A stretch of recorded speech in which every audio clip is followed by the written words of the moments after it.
KF-21 보라매는 한국항공우주산업 KAI 주도하고 방위사업청 및 국방과학연구소 ADD와 협력하여 개발한 4.5세대 초음속 다목적 전투기다. 2001년 차세대 전투기 개발 필요성이 처음 제기된 이후 약 20여 년에 걸친 연구와 투자를 통해 탄생한 이 전투기는 한국 공군의 노후화된 F-4 팬텀과 F-5 타이거를 대체할 핵심 전력으로 설계되었다.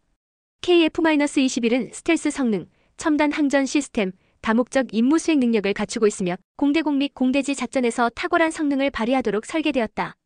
특히 한국이 독자적으로 전투기를 개발하고 양산에 성공한 최초의 사례로 이는 국가 안보와 방산 산업의 자립성을 상징한다. KF-21 프로젝트는 약 8.8조 원 규모의 예산이 투입된 대규모 사업으로 2015년 본격적인 개발 착수 이후 2021년 시제기 공개, 2022년 첫 비행 성공으로 이어졌다. 시제기 테스트 단계에서 KF-21은 안정적인 비행 성능과 첨단 시스템의 신뢰성을 입증하며 국내외 전문가들로부터 높은 평가를 받았다. 특히 AESA 능동 전자주사 배열 레이더, IRST적 외선 탐색 및 추적 시스템, 그리고 최신 공대공 미사일과의 통합 능력은 KF-21을 기존 4세대 전투기를 뛰어넘는 4.5세대 전투기로 자리 잡게 했다. 이러한 기술적 성취는 한국 방산의 글로벌 경쟁력을 한 단계 끌어올리는 계기가 되었다. 최초 양산 1호기 최종 조립 기술과 노력의 결실. 2025년 5월 KF-21 최초 양산 1호기의 최종 조립 착수는 이 프로젝트의 성공적인 진전을 알리는 상징적 사건이다. KAI의 사천 공장에서 시작된 이번 조립 작업은 시제기 테스트에서 축적된 데이터를 기반으로 양산 모델의 완성도를 높이는 데 초점이 맞춰졌다. 최종 조립은 기체의 주요 구조물, 엔진, 항전 시스템, 무장 체계를 통합하는 복잡한 공정으로 수백 개의 부품과 첨단 기술이 집약된 과정이다. 특히 KF-21은 GF414 엔진을 채택하여 높은 추력과 안정성을 확보했으며 향후 국산 엔진 개발로 전환될 가능성도 열려있다. 양산 1호기 조립은 단순한 제조 공정을 넘어 한국 항공우주 산업의 기술적 성숙도를 보여주는 중요한 단계다. 시제기 단계에서 확인된 비행 안정성, 스텔스 성능, 무장 통합 능력은 양산 모델에 최적화되어 반영되며 이를 통해 KF-21은 실전 배치 준비를 마무리할 예정이다. 방위사업청은 2026년까지 초기 작전 능력 IOC를 확보하고 2028년까지 완전 작전 능력 FOC를 달성한다는 목표를 세웠다. 이는 한국 공군이 KF-21을 주력 전투기로 전력화하여 지역 안보 환경에 대응할 수 있는 강력한 전력을 구축하는 데 핵심적인 역할을 할 것이다. 적기 전력화의 의미 국방력과 안보 강화. KF-21의 적기 전력화는 한국 국방에 중대한 전환점을 가져올 전망이다. 현재 한국 공군은 F-15K, F-16, FA-50 등 다양한 전투기를 운용하고 있지만 노후화된 기종의 대체 필요성이 대두되고 있다. 특히 북한의 미사일 및 핵 위협, 중국과 일본의 군사력, 증강 등 동북아시아의 복잡한 안보 환경에서 KF-21은 한국 공군의 전투력을 질적으로 향상시킬 핵심 자산이다. KF-21은 공대공 전투뿐 아니라 정밀 타격, 전자전, 정보 수집 등 다목적 임무를 수행할 수 있어 현대전의 요구에 부합하는 유연성을 제공한다. 또한 KF-21의 전력화는 한국의 방위산업 자립도를 높이는 데 기여한다.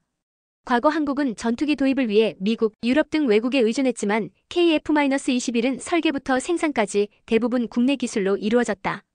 이는 국산 부품과 기술의 비중을 높여 외국산 무기에 대한 의존도를 줄이고 유지보수 및 업그레이드의 자율성을 확보하는 데 기여한다. 더 나아가 KF-21의 성공은 한국 방산 기업들이 글로벌 시장에서 경쟁력을 확보하는 데 중요한 발판이 될 것이다. 글로벌 방산 시장에서의 전망 수출 가능성과 경쟁력. KF-21의 양산 착수는 국내 국방력 강화뿐 아니라 글로벌 방산 시장에서의 한국의 위상을 높이는 계기가 된다. 이미 K9 자주포와 FA-50 경공격기는 폴란드, 이집트, 말레이시아 등에서 성공적인 수출 실적을 기록하며 한국 방산의 신뢰성을 입증했다. KF-21은 이러한 성공을 기반으로 더 높은 기술 수준과 시장 잠재력을 가진 전투기로 주목받고 있다. 특히 아랍에미리트 UAE, 인도네시아 등과의 협력 논의가 진행 중이며 약 30조 원 규모의 투자 가능성이 제기되고 있다.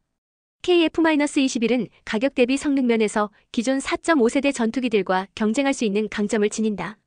예를 들어 미국의 F-16V 블록 70은 대당 약 1,200억 원 수준이지만 KF-21은 유사한 성능을 제공하면서도 비용 효율성이 높다. 또한 나토 체계와의 호환성, 첨단 항전 시스템, 그리고 한국의 신속한 납품 및 유지보수 지원 능력은 KF-21을 매력적인 수출 품목으로 만든다. 특히 중동, 동남아, 동유럽 등 신흥방산 시장에서 KF-21은 경제성과 성능을 동시에 충족하는 대안으로 평가받는다. 그러나 KF-21은 미국의 F-35, 유럽의 유로파이터, 러시아의 수호이 시리즈 등 강력한 경쟁자들과의 치열한 시장 경쟁에 직면해 있다. 특히 중국의 J-20C와 같은 저가 스텔스 전투기의 등장으로 가격 경쟁력과 기술, 신뢰도 사이에서 균형을 유지하는 것이 중요하다. 한국은 FA-50의 성공 사례를 바탕으로 KF-21의 수출 전략을 치밀하게 준비하고 있으며 이를 통해 글로벌 방산 시장에서 선도적 위치를 확보할 가능성이 크다. 도전 과제와 미래 비전. KF-21의 양산 착수는 큰 성과이지만 여전히 해결해야 할 과제가 남아있다. 첫째, 국산 엔진 개발은 장기적인 목표로 남아있다. 현재 KF-21은 GF414 엔진을 사용하지만 한화 에어로스페이스와 ADD는 2030년대까지 국산 엔진 개발을 완료할 계획이다. 이는 기술 자립도를 더욱 높이고 수출 시 외국산 부품에 대한 제약을 줄이는 데 기여할 것이다. 둘째, AESA 레이더와 같은 핵심 부품의 국산화율을 높이는 것도 중요하다. 현재 KF-21의 주요 부품 중 일부는 외국산이지만 점진적으로 국산화 비율을 높여 비용과 기술 의존도를 줄여야 한다. 또한 국제 협력과 수출 전략에서 신중한 접근이 필요하다.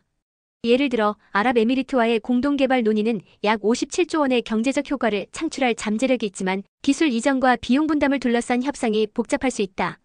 인도네시아의 경우 초기 공동 개발 파트너로 참여했으나 재정 문제로 사업 분담금 지급이 지연된 바 있다. 이러한 사례를 교훈 삼아 한국은 수출 계약에서 안정적인 파트너십을 구축하는 데 주력해야 한다. 결론, 한국방산의 새 지평.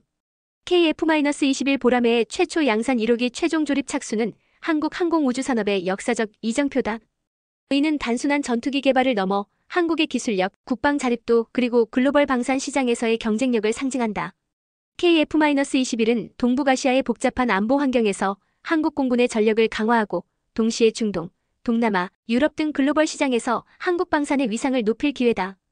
K9 자주포와 FA-50의 성공 사례를 이어 KF-21은 한국이 미국, 유럽, 러시아와 어깨를 나란히 하는 방산 강국으로 도약하는 발판이 될 것이다. 양산 1호기의 조립 착수는 적기 전력화를 향한 첫걸음에 불과하다. 2026년 초기 작전 능력 확보, 2028년 완전 작전 능력 달성을 목표로 한국은 기술 개발과 국제 협력을 지속적으로 추진해야 한다. KF-21의 성공은 단순히 군사적 성과를 넘어 국가 경제와 산업 전반에 걸친 파급 효과를 창출할 것이다.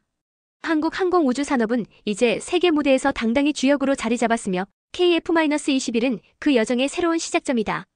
앞으로의 도전과 기회를 극복하며 한국은 글로벌 방산 시장의 선도자로 우뚝 설 준비가 되어 있다.